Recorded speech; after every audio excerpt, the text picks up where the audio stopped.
Penso que aquest any serà una festa molt diferent. Trobarem a faltar els carrers atapeïts, les parades de llibres, la compra de roses en directe, però no per això penso deixar-ho de celebrar. Serà un Sant Jordi atípic, però no deixarà de ser-ho, perquè d'alguna manera tindré a prop els llibres i les roses. Els llibres que vull tenir, els llibres que tindré i les roses que, d'alguna manera, espero que em regalin, si no les que compraré jo,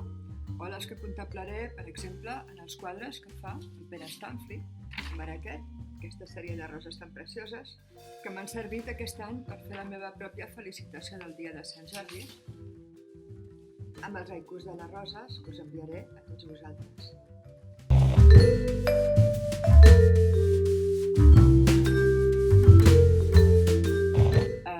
M'emportaria llibres de poesia, m'emportaria l'Anna Akhmatova,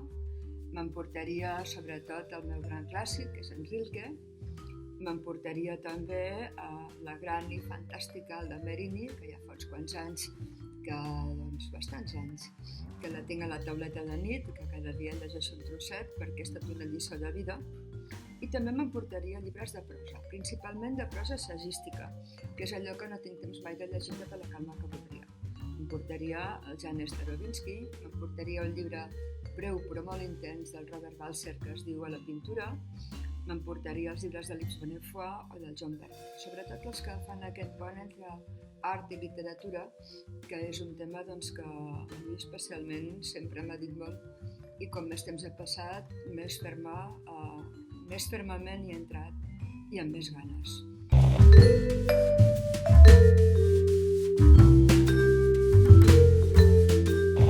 Em confinaria amb la Marguerite Yourcenar, perquè la Yourcenar m'agradaria que m'expliqués tots els seus secrets, els seus mons per descobrir, de la manera que relliga els seus somnis amb les seves realitats, el pas que fa del món dels clàssics al món actual, el seu món interior, també és un àmbit molt interessant i que m'hem dit moltes coses, i també, per exemple, que m'expliqués molts dels matisos dels seus contes, fins i tot de les seves traduccions poètiques.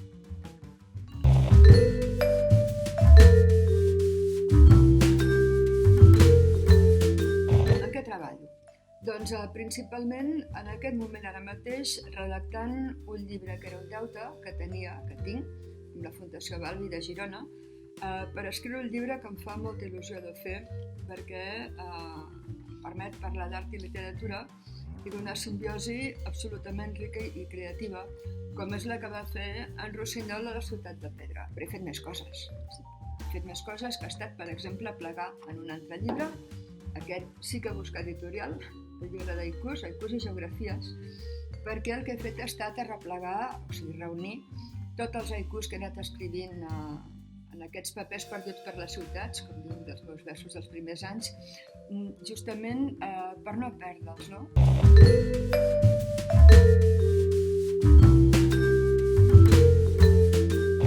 Aquest any regalaré una novel·la als meus amics i a les meves amigues que m'ha colpit molt especialment i que m'agrada de tenir, m'agrada recuperar,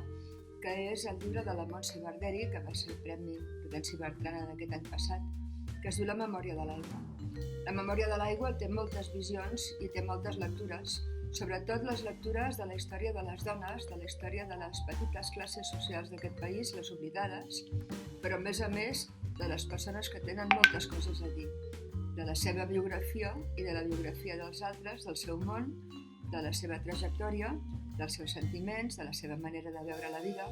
i a mi m'ha semblat especialment suggerent. Per tant, aquest any contribuiré a